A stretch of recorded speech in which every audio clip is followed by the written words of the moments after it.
Ohio has passed a bill that allows for a billion-dollar bailout of the aging, decrepit nuclear reactors run by First Energy. That's Davis Besse and Perry Nuclear.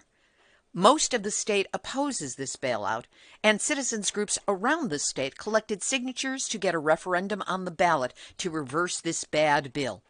At least, that's what they tried to do. But then you hear about a program, a planned system of interference with the signature gathering process. And when you ask a genuine nuclear expert how bad it is on a scale of 1 to 10, and he says, it's about 100. This is fascism, pure and simple. The nuclear industry hired thugs to physically assault people who are gathering signatures or who were approaching to sign to support a legitimate referendum. I mean, this is an all-out attack on democracy itself.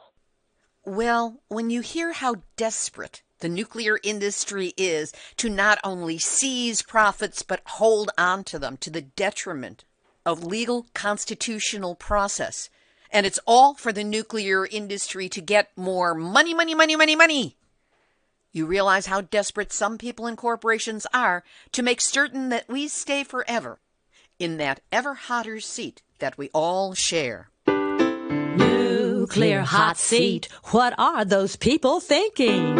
Nuclear hot seat. What have those boys been drinking? Nuclear hot seat. The corium is sinking. Our time to act is shrinking, but our activists are linking. Nuclear hot seat. It's the bomb. Welcome to Nuclear Hot Seat, the weekly international news magazine keeping you up to date on all things nuclear from a different perspective. My name is Libby Halevi. I'm the producer and host, as well as a survivor of the nuclear accident at 3 Mile Island from just 1 mile away. So I know what can happen when those nuclear so-called experts get it wrong. This week, a look at the bailout of First Energy's nuclear reactors and the increasing harassment and interference with people in Ohio who are gathering signatures to put a referendum on the ballot that can reverse this billion-dollar bailout.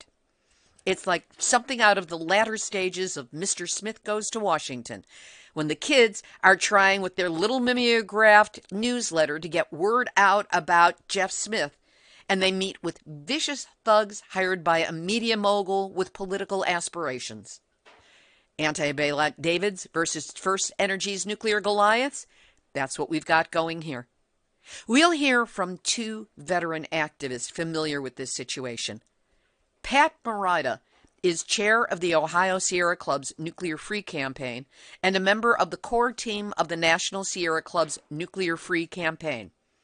And the esteemed journalist, activist, and so much more, Harvey Wasserman, who never met a word he cared to mince, lets us know exactly how bad the situation really is.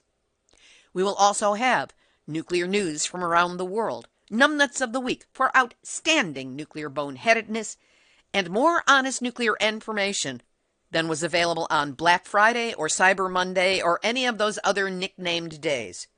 All of it coming up in just a few moments. Today is Tuesday, December 3, 2019, and here is the week's nuclear news from a different perspective. Starting off here in the U.S., where on November 20th, the Nuclear Waste Policy Amendments Act was advanced by unanimous voice vote to the House of Representatives by the Energy and Commerce Committee.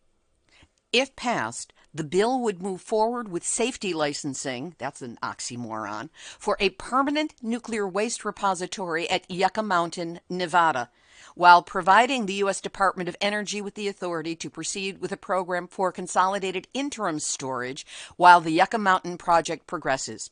What you need to understand is that Yucca Mountain is a convenient lie, because if we think there's going to be a permanent repository, then it's legal to create interim depositories for the waste. New Mexico doesn't want this. The governor doesn't want it. The State Lands Commission doesn't want it. The tribal people do not want it. The vast majority of people of the state do not want to become a nuclear dumping ground. And this is being foisted on them under the illusion that it's going to be interim, quote unquote, when this is just a setup to dump the waste in New Mexico and then abandon Yucca afterwards. We will have much more about this on an upcoming special about nuclear waste on Nuclear Hot Seat. And in other tribal news, the Northern Cheyenne have joined in a blanket rejection of Black Hills uranium mining permits. If permitted, the Dewey Burdock uranium mine and mill in the southern Black Hills would become the first radioactive in situ mining in South Dakota. This style of mining leaches uranium ore from the ground by injecting chemicals into the underground water table to dissolve the deposits. According to one commentator to the EPA, the water will inevitably become contaminated as, indeed, the Nuclear Regulatory Commission finding states, quote, the restoration of an ISL, in situ leach mined aquifer, to pre-mining water quality is an impossibility. Over to Japan, where Tokyo Electric Power Company reports that rainwater contaminated by radioactivity in an exhaust stack may be leaking into the ground. The 120-meter-tall chimney was heavily contaminated with radioactive material in the 2011 nuclear triple meltdown, and rainwater coming out of the duct contains high levels of radioactive substances. But TEPCO says that it has not confirmed any impact on the environment so far. They didn't say whether they were actually looking for it, and if they did find it, they didn't say that they would actually report it. But TEPCO says it will consider measures to prevent leakage. Isn't that special? Consider. Japan's Tohoku Electric Power said that it has received regulatory approval to restart a reactor at its Onagawa nuclear power plant. Onagawa was closest among Japan's nuclear stations to the epicenter of the magnitude 9 earthquake on March 11, 2011. The station was swamped by the resulting tsunami, but survived with its cooling system intact, saving its reactors from the threat of meltdowns similar to those that occurred at TEPCO's Fukushima nuclear power plant to the south. More on Pope Francis and his recent trip to Japan, where he went all nuclear. At public appearances in Nagasaki and Hiroshima, he called for an end to the nuclear arms race, denouncing any use of atomic weapons as, quote, a crime not only against the dignity of human beings, but against any possible future for our common home. Of nuclear power, he said, I wouldn't use nuclear energy until it is totally safe to use, emphasizing that a nuclear accident could always happen, that's a direct quote, and would necessarily be, again I quote, big. And during an in-flight press conference aboard the plane bringing him back to Rome, the Pope dropped a bombshell when he said, the use of nuclear weapons is immoral, which is why it must be added to the Catechism of the Catholic Church, not only their use, but also possessing them, because an accident or the madness of some government leader, one person's madness can destroy humanity. And the Catechism sums up in book form the beliefs of the Catholic faithful.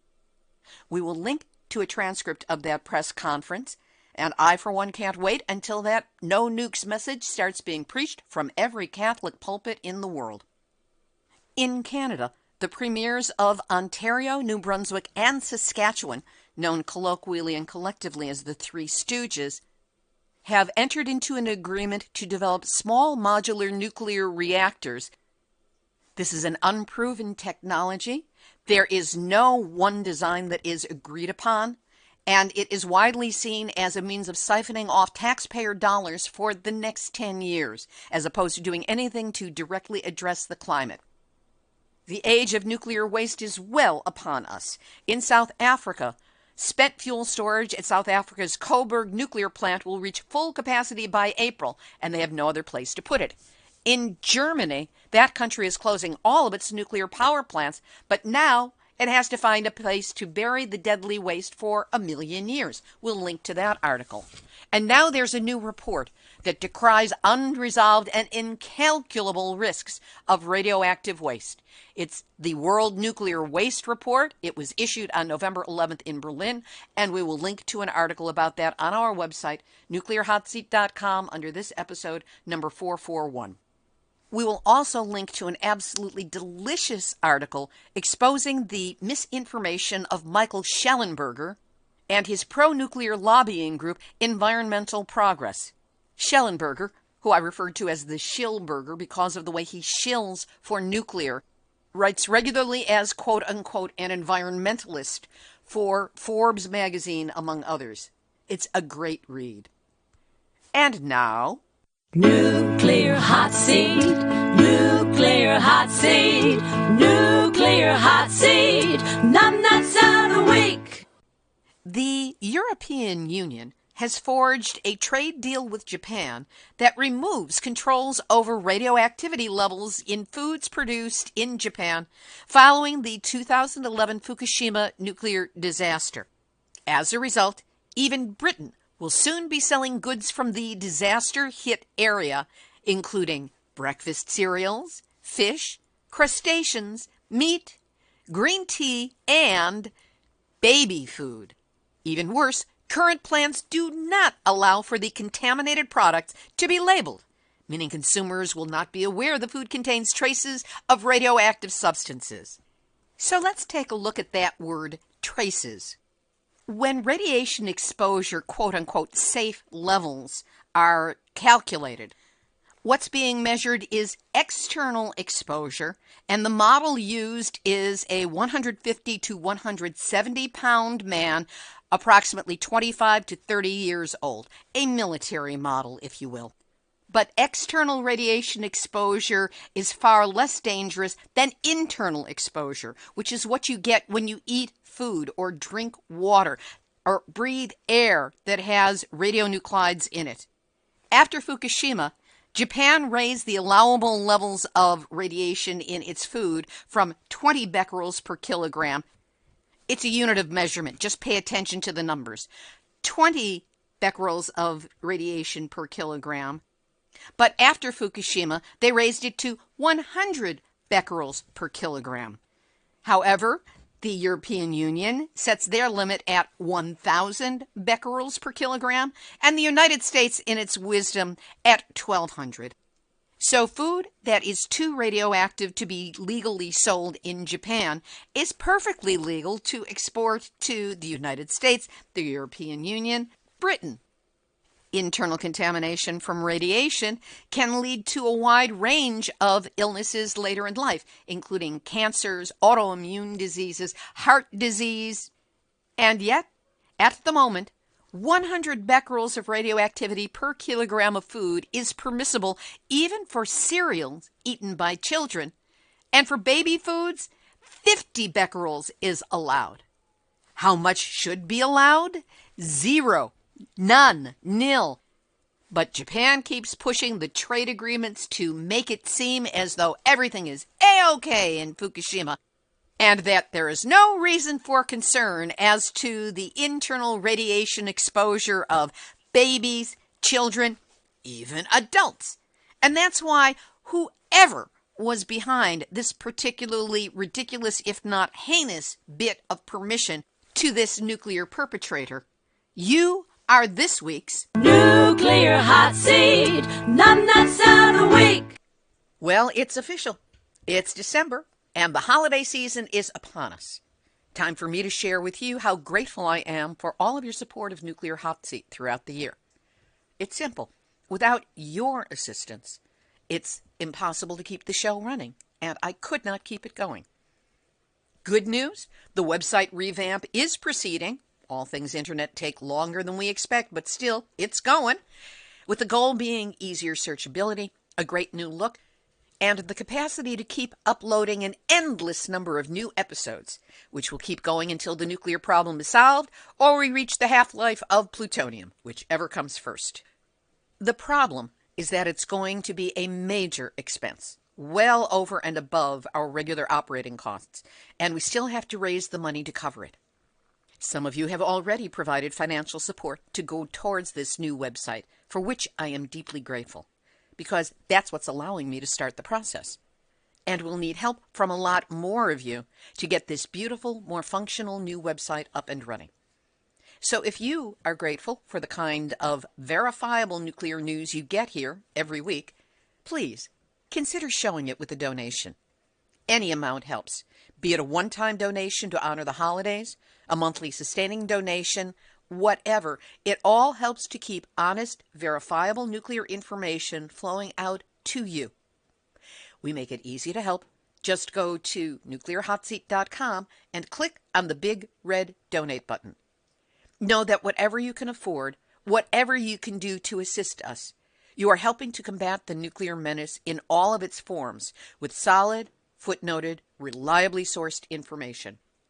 That makes me deeply grateful that you are listening and that you care about these issues and the show. Here are this week's featured interviews. Ohio is a hot mess on the front lines of nuclear industry manipulation, and today we've got two veteran activists to paint the full, ugly picture. First, we hear from Pat Marida. She has been working as a volunteer in the anti-nuclear movement since 1981, which is when her son gave her a copy of the book by Carl Sagan, Cosmos, and she read about nuclear dangers. All through the 1980s, she worked with the Ohio Nuclear Weapons Freeze campaign. Then, from the 1990s to the present, she has volunteered with the Sierra Club, where she is currently a member of the Ohio Sierra Club's executive chapter and chairs their Nuclear Free Committee, and is also a member of the core team of the National Sierra Club's Nuclear Free campaign. And as if that's not enough, Pat is also part of an international group of Americans and Canadians raising issues of nuclear threats to the Great Lakes. She and I spoke on Sunday, December 1st, 2019. Pat Marida, welcome to Nuclear Hot Seat. Thank you, Libby. Thank you for having me. Pat, we need some context for understanding what's going on in Ohio. So give us some background specifically on Ohio House Bill 6 and what it does. House Bill 6 bails out First Energy's aging and embrittled nuclear plants, which are Davis, Bessie, and Perry on Lake Erie, Beaver Valley in Pennsylvania, and they're only 4 miles from the Ohio border. And since it's illegal for Ohio to directly subsidize any particular energy source, Ohio Republicans, when they crafted House Bill 6, called it the Ohio Clean Air Program. Untruth in labeling. And cleverly, the word nuclear is not even in the bill. It, of course, is written in a way that only gives a bailout to First Energy and their 2 nukes and 2 coal plants. As the bill reads, from 2021 all the way through 2027, all of the Ohio ratepayers will pay a monthly surcharge on our electric bills. And that'll be from 85 cents for residential customers up to $2,400 for big industrial customers. And that's a per month charge. Per month, yes. And the total has been estimated to bring in about $1.1 billion for First Energy. So that with that in mind, with that much at stake, so that's enough money that they're willing to spend a whole lot of money to get that big purse. And actually right now, First Energy customers in Northern Ohio, they currently pay by far the highest electric bills in the state because of the 2 nuclear plants up there. House Bill 6 also bails out 2 First Energy coal plants, and these coal plants are old, hyper-polluting, and they're on the Ohio River, southern Ohio. Well, one of them is actually in Indiana. Actually, the whole bailout is a gift to First Energy with no strings attached because there's no requirement for upgrading the facilities. With this bill putting together a bailout for the nuclear plants and the coal burning plants as well, how does it impact renewable energy standards and energy efficiency standards in the state? It guts renewable energy standards. In 2008, Ohio passed a bill, an excellent bill actually, requiring utilities to get 12.5% of their power from renewables by 2027. But House Bill 6 reduces the target to 8.5%. It exempts large industrial customers. and it kills the standard after 2026. So this destroys any incentive for new renewable energy development in Ohio. And what does it do to energy efficiency standards?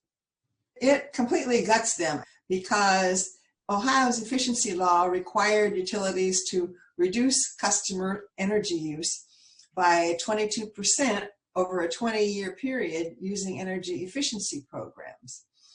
And it's been successful because energy mandates have so far cost Ohioans $1.5 billion and are scheduled to save $8.7 billion over their lifetime.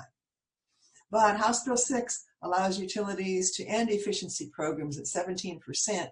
Most of them have already reached that. So essentially, it guts efficiency standards.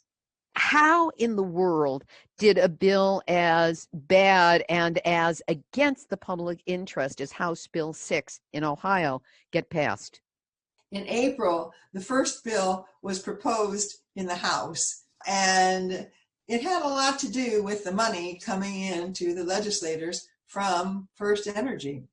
The bill was continually changing, so a number of hearings were required. I testified myself 4 times. It passed the House at the end of May.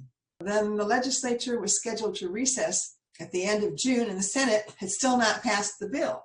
So the legislature extended their session, and members who were on vacation were called back to Columbus to vote. The bill passed the Senate by 1 vote on July 17th, and then the House concurred on July 23rd. So the bill could not have passed without the support of some Democrats, because several free market Republicans voted against the bill. But then our governor, Mike DeWine, who's a Republican, he was in favor of the bill, said all along he was in favor of it, and he signed it. Now, Ohio is, as voters go, pretty close to evenly divided between Republicans and Democrats. But yet, the House has 60 of 99 members are Republicans, and 24 out of 33 members of the Senate are Republican, and that's due to egregious gerrymandering. How is this bill being perceived by the voters of Ohio, and how has the media been covering it? Completely unlike other industry-backed proposals, House Bill 6, it was almost universally badmouthed by Ohio's media. They did not like it at all. It was opposed by ratepayer groups, it was opposed by business groups, free market conservatives, including some Republicans in the legislature, opposed it. Environmental groups opposed it. And at the hearings that we went to, the only proponents were pretty much those who had vested interest, which was First Energy and its hired PR firm. The PR firm hired by First Energy actually wrote statements for some of the witnesses. Well, isn't that special? So the bill has been presented and passed and forced through with trickery, with smoke and mirrors, with long-standing pressure points being pushed within who actually gets a chance to vote on it, meaning through the gerrymandering and all this other manipulation. So First Energy seems to be operating in the very definition of bad faith, both with the public and, it seems, also with its workers. Give us a little bit of background on the company so we can understand exactly the nature of who and what you are up against. So you mentioned the workers because, the workers up there they're between a rock and a hard place. And so the union can't blame them necessarily for trying to support their jobs, and the communities also can't blame them because they're going to lose a lot of tax revenue if these companies go out of business, these large nuclear companies. So what we say is that let's assist the towns and the workers, and workers can be rehired to do decommissioning, and towns can be assisted. We don't need to assist dirty nuclear power. As a background on First Energy, I actually talk about First Energy and First Energy Solutions interchangeably, but they are really separate entities. First Energy Solutions is a limited liability corporation, an LLC, which means exactly what it states. Corporations put their liabilities into the LLC and protect the parent company when the limited liability corporation goes belly up.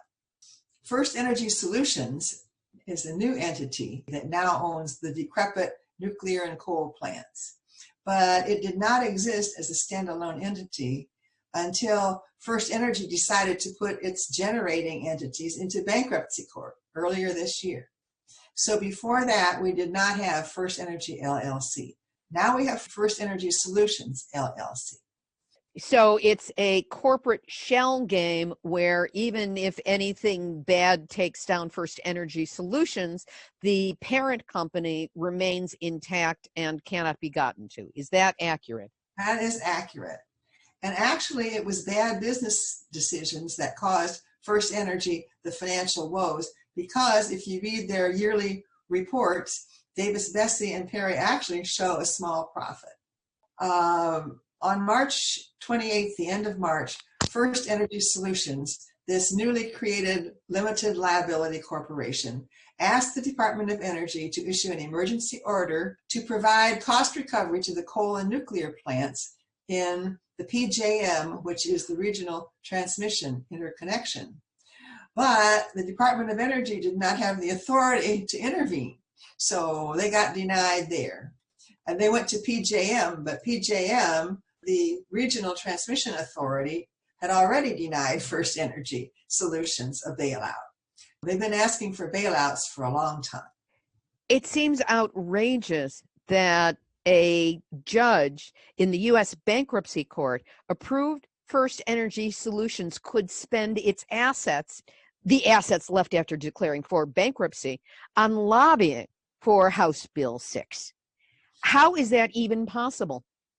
According to some people that I talked to who know a bit about bankruptcy, they never heard of such a thing.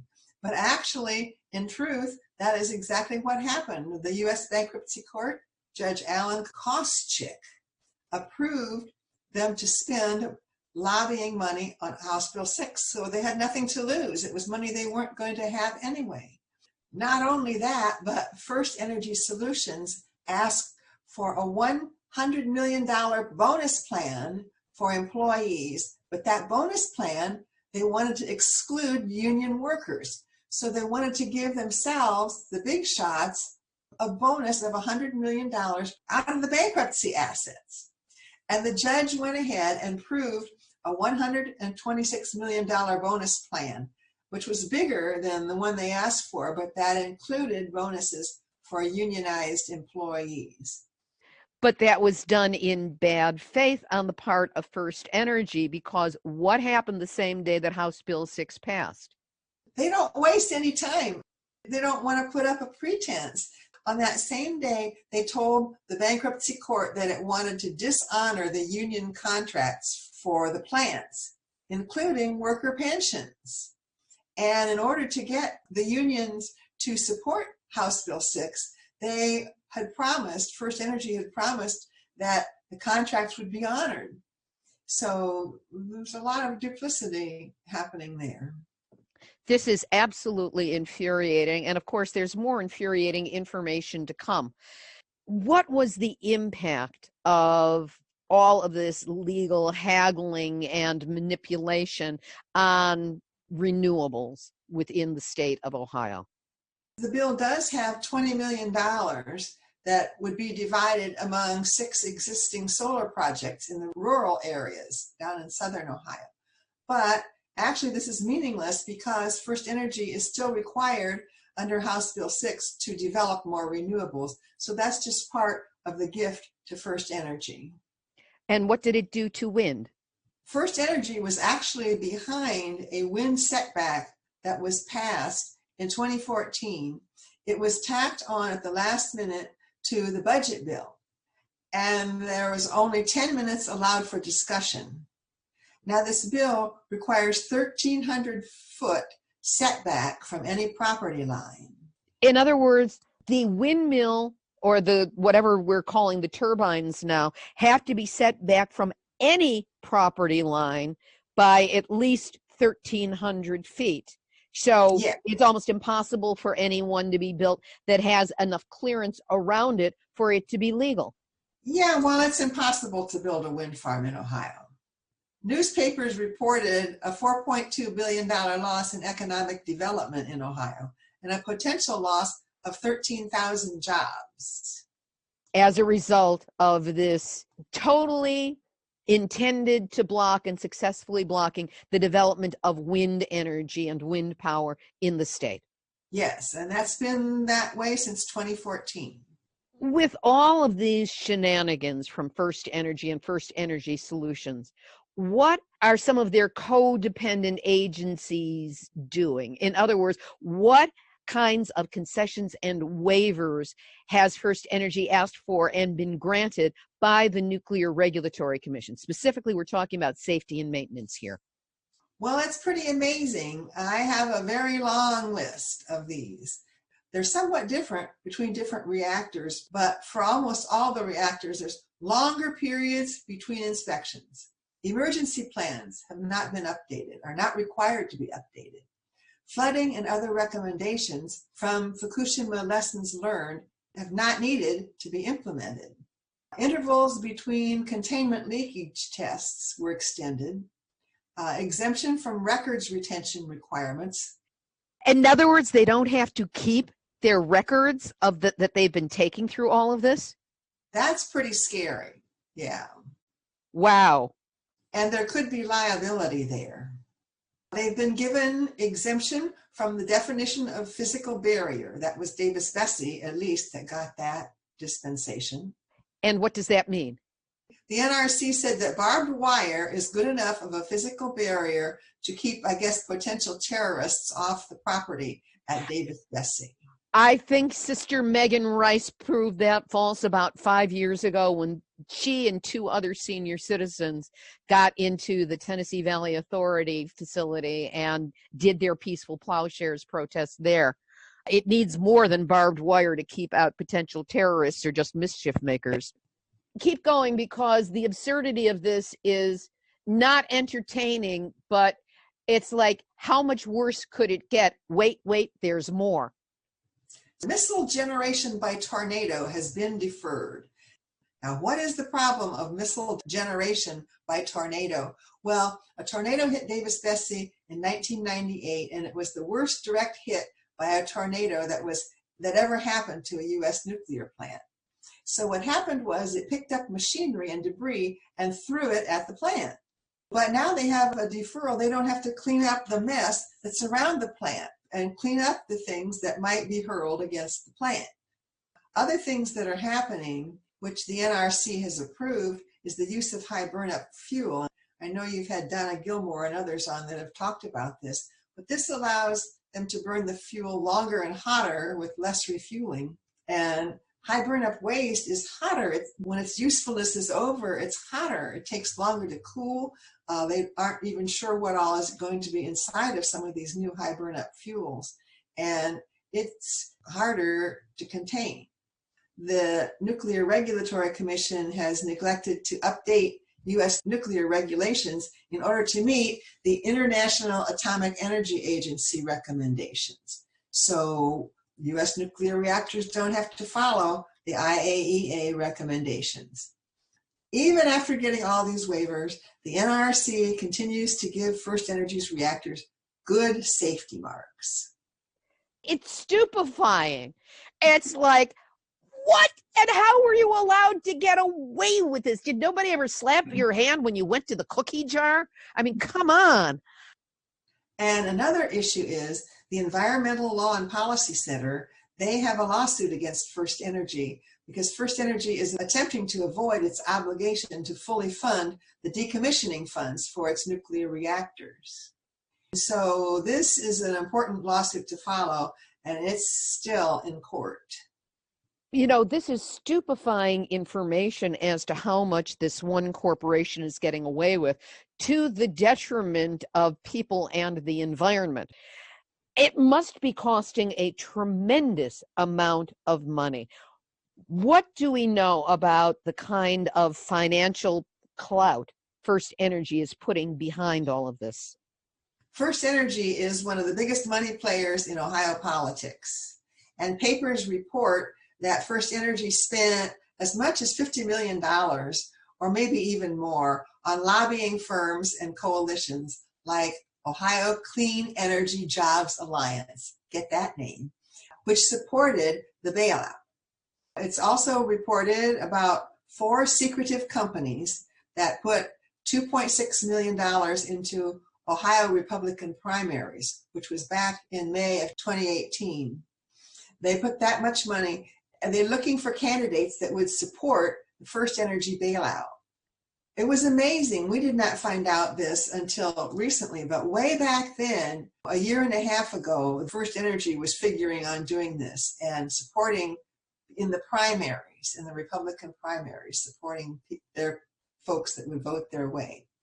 Papers have reported that the secretive group Generation Now, it spent $9 million of dark money on ads promoting House Bill 6. We were blanketed with deceiving ads. We got mailers. It was all over TV and radio, newspapers, digital media ads, phone calls, and they were threatening like these dire consequences if House Bill 6 did not pass.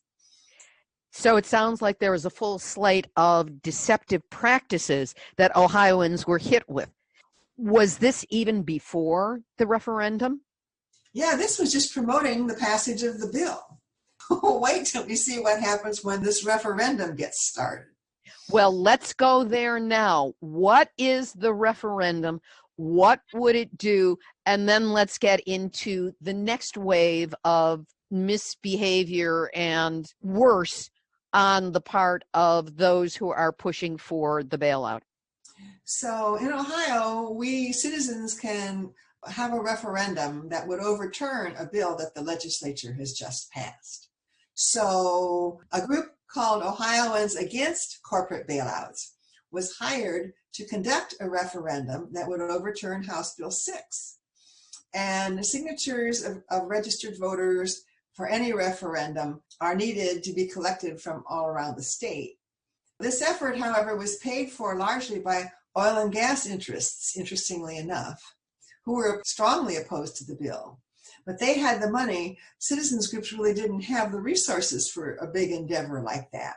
But unfortunately, the gas company weren't familiar with these kind of citizen actions that are usually undertaken by citizens. Neither the firm that was hired to collect signatures nor the fossil fuel industry itself was familiar with the citizen appeal process. So the anti-bailout firm, they first wrote ballot language that was deemed inaccurate in 21 ways by Secretary of State Frank LaRose, who is a Republican. Now, I read the 21 inaccuracies, and they were all problematic. So it was not a political ploy by the Secretary of State, but the disapproval task took 20 days out of the 90-day referendum period. And so they had to go back and rewrite ballot language. That took 18 more days. So 38 days was eaten into the 90 days, allowing for signature gathering, which left only 52 days. 265,000 valid signatures were needed, which means that many more actually need to be collected, many more signatures than that. What kind of actions have been taking place against the referendum and the signature collecting process? Dark money put millions into defeating the referendum and opposing the signature gathering. I'd never heard of this, but firms were hired to harass and intimidate signature gatherers, and they were asking people not to sign. A couple of signature gatherers that happened to belong to the Sierra Club reported that they were followed, where a signature gatherer in Columbus was being harassed, and that person attempted to take a photo of the offender. And so the harassing woman actually slapped the phone from the signature gatherer's hand, actually physically, sort of attacked the guy, and it broke the phone. So he has a lawsuit out now against this action. I understand that the in-person harassment was not the end of the kinds of pushback and dirty tricks that have been attempting to take this referendum out before it could actually be considered. What are some of the other things that have been tried? They blanketed Ohio with what we call fake petitions. Newspapers are calling them fake petitions. So these are non-binding petitions that stated support for a nuclear power bailout. They caused great confusion. It said that they collected 400,000 signatures, but it was a lot easier to collect non-binding signatures where anybody could sign. And apparently a lot of money was spent on these petitions, and one of the petitions said, "Stop foreign ownership of our electric grid." That was a petition you could sign. And it was paid for by a group called Ohioans for Energy Security.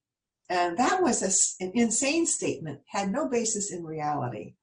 Worst of all, the state was blanketed again with these lying ads, outlandish, radio, TV, social media, all the same thing as before.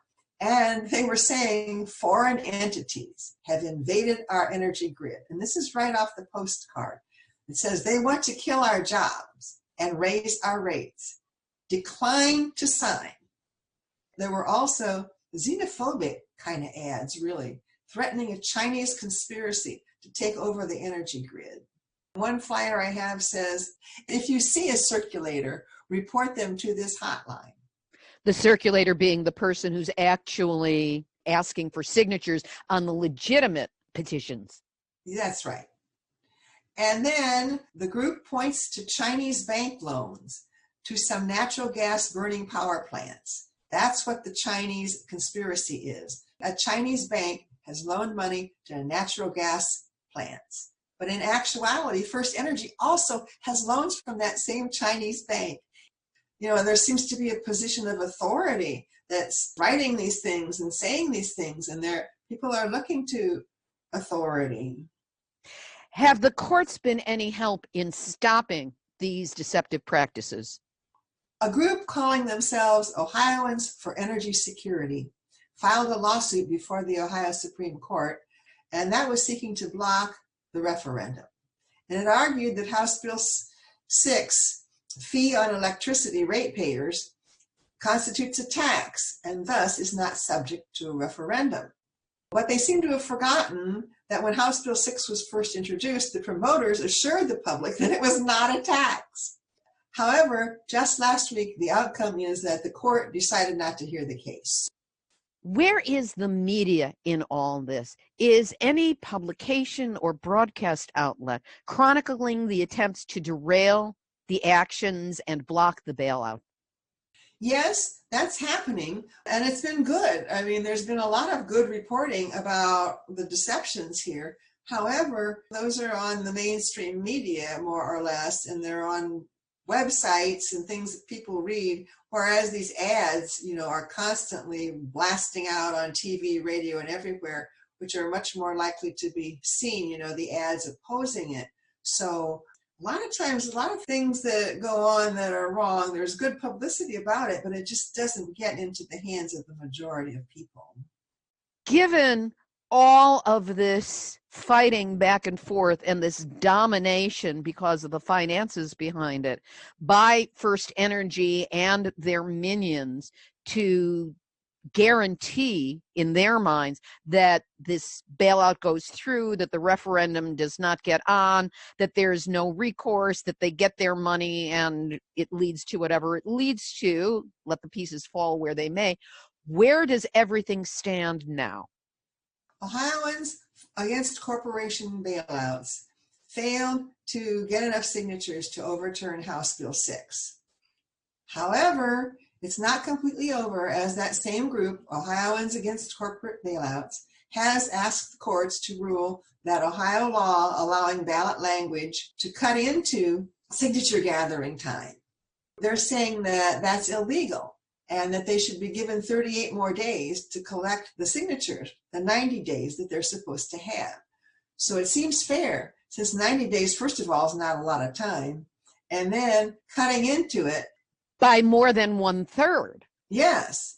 So cutting into it does seem like a ploy to stop citizen initiatives and referenda. That pretty clear to all of us. Giving only 90 days and then cutting into it and allowing the Secretary of State to take a whole lot of time to make a decision on the ballot language, and all that cuts into time for collecting signatures for a referendum. So there's still possibility. Is there any way of finding out whether those additional 38 days will be allowed? Now they have taken it to the Ohio Supreme Court, which is the right court. The court is not required to hear the case, so we don't know the outcome. We're all keeping our fingers crossed that they will say that, yes, they have 38 more days, because that's really our last chance to prevent this bailout from happening. And in the meantime, House Bill 6 went into effect on October 21st, although rates will not increase until 2021. Conveniently after the elections. Pat Marida, you and others in Ohio are taking every step possible and are really on the last options now. You've obviously been working long and hard on these issues against a Goliath. In the original version, David won, and we can only hope that that carries over for you and the others who are fighting to get this referendum on the ballot and reverse House Bill 6 and the bailout of First Energy Solutions. For now, I want to thank you for being my guest this week on Nuclear Hot Seat. It was my pleasure. Pat Marida is chair of the Ohio Sierra Club Nuclear Free Committee, and so much more. To get a more pointed perspective on what's happening in Ohio, I managed to track down the insanely busy Harvey Wasserman.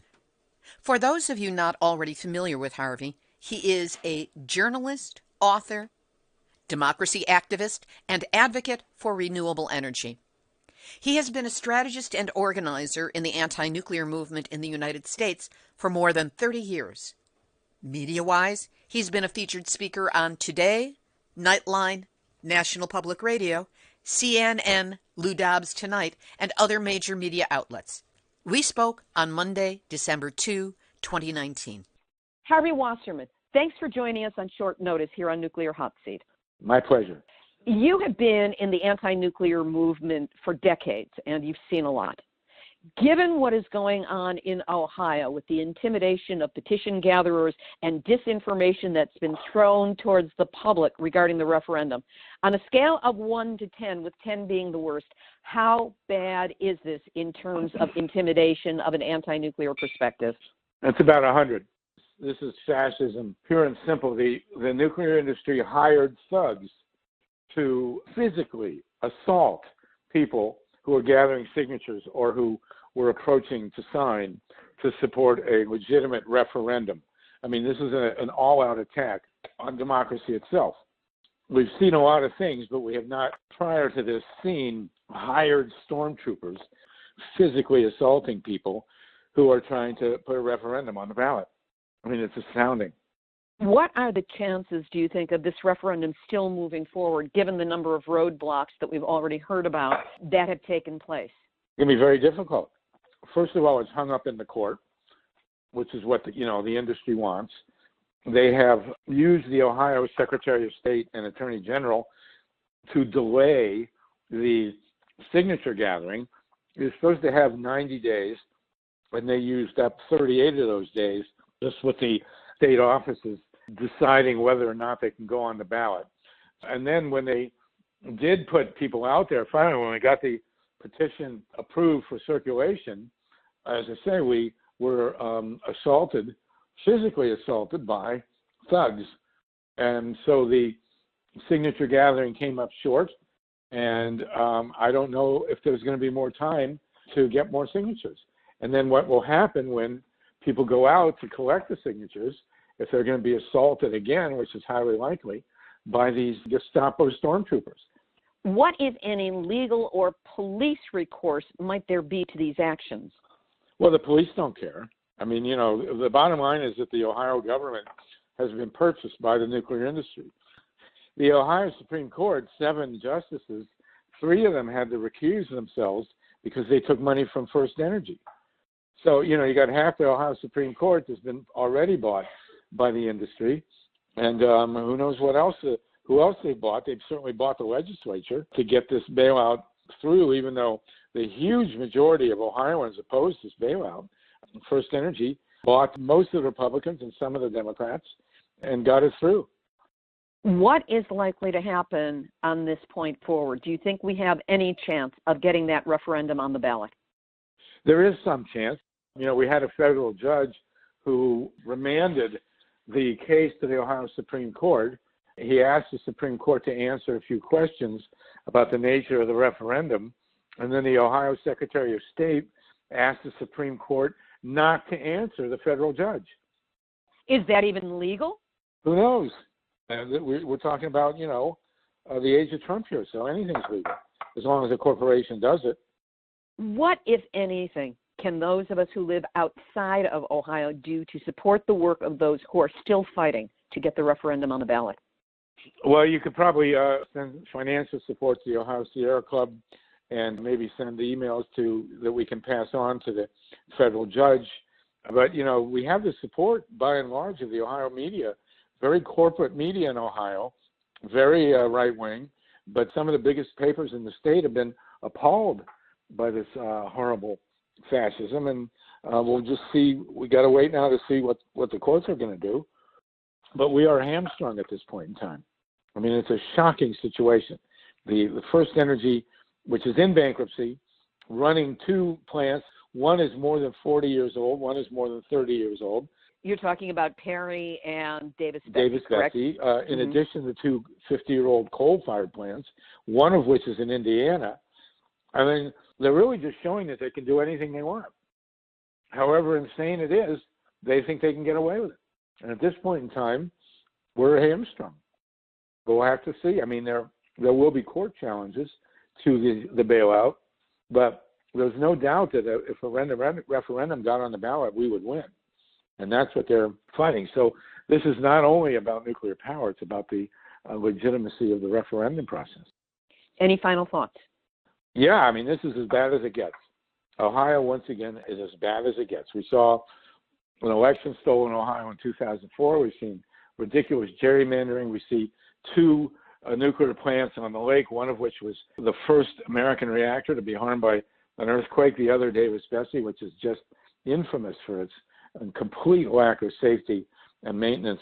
And at this point in time, the nuclear utility, which is in bankruptcy, for God's sakes, has stolen $1 billion from the people of Ohio. And at this point in time, we're being denied recourse entirely with the destruction of the referendum process by physical violence. I don't know how it gets worse than that. Harvey Wasserman, who is not only a journalist, author, and democracy activist, he has also been a strategist and organizer in the anti-nuclear movement in the United States for more than 30 years. On our website, nuclearhotseat.com, under this episode, number 441, we will have links up to both Harvey's website and also the Ohio Sierra Club Nuclear Free Committee.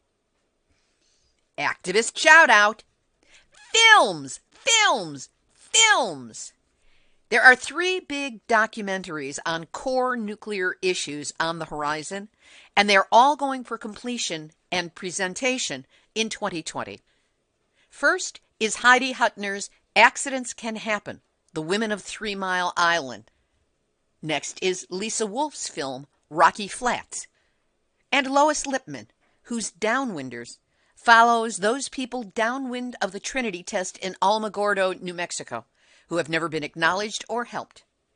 Each of these films at this point is shot and are heading into the editing process. We will keep you up to date on the progress of each one. Here's this week's final thought, and it's written by Dr. Clarissa Pinkola Estes, the author of Women Who Run with the Wolves. She wrote, "My friends, do not lose heart. We were made for these times. In any dark time, there is a tendency to veer towards fainting over how much is wrong or unmended in the world. Do not focus on that. There's a tendency, too, to fall into being weakened by dwelling on what is outside your reach, by what cannot yet be. Do not focus there. That is spending the wind without raising the sails. We are needed. That is all we can know. And though we meet resistance, we more so will meet great souls who will hail us, love us, and guide us. And we will know them when they appear. Ours is not the task of fixing the entire world all at once, but of stretching out to mend the part of the world that is within our reach. Any small, calm thing that one soul can do to help another soul, to assist some portion of this poor, suffering world, will help immensely. It is not given to us to know which acts or by whom will cause the critical mass to tip towards an enduring good. What is needed for dramatic change is an accumulation of acts, adding to, adding more, continuing. We know that it does not take everyone on earth to bring justice and peace, but only a small determined group who will not give up during the first, second, or 100th gale. Dr. Clarissa Pinkola Estes. And to all the great souls listening to this show, this has been Nuclear Hot Seat for Tuesday, December 3rd, 2019. Material for this week's show has been researched and compiled from nuclear-news.net, deunrenard.wordpress.com, the International Campaign to Abolish Nuclear Weapons, or ICAN, intercontinentalcry.org, currentargus.com, nhk.or.jp, asahi.com, kyotonews.net, catholicoutlook.org, channelnewsasia.com, CNN, independent.co.uk, globalnews.ca, express.co.uk, telegraph.co.uk, and wiseinternational.org. If you don't want to miss a single episode of Nuclear Hot Seat, that's really easy to do. We're now available on all your favorite podcast platforms, so you can subscribe there. You can also go to nuclearhotseat.com and scroll down for the yellow opt-in box. You put in your first name, you put in your email address, one email a week with the show and a brief description of what's in it. We will not bug you further. Now, if you see something happening nuclear-wise in your part of the world, don't assume I know about it. Please reach out. That includes story leads, hot tips, and suggestions of people to interview. You can do so by sending an email to info@nuclearhotseat.com. Please don't use Facebook. It gets lost in the shuffle and it changes too often. Send it info@nuclearhotseat.com. And if you appreciate weekly verifiable news updates about nuclear issues around the world, please take a moment, happy holidays, to send a donation of any size to nuclearhotseat.com. We are really grateful for your support. This episode of Nuclear Hot Seat is copyright 2019, Libby, Halevi, and Heartistry Communications. All rights reserved, but fair use allowed as long as proper attribution is provided. This is Libby Halevi of Heartistry Communications, the heart of the art of communicating, reminding you that nuclear waste is dangerous forever, and that's why we have to stop making any more of it right now. There you go. That was just your nuclear wake-up call. So please, whatever you do, do not go back to sleep, because we are all in the nuclear hot seat. Nuclear hot seat. What are those people thinking? Nuclear hot seat. What have those boys been drinking? Nuclear hot seat. The corium is sinking. Our time to act is shrinking, but our activists are linking. Nuclear hot seat. It's the bomb.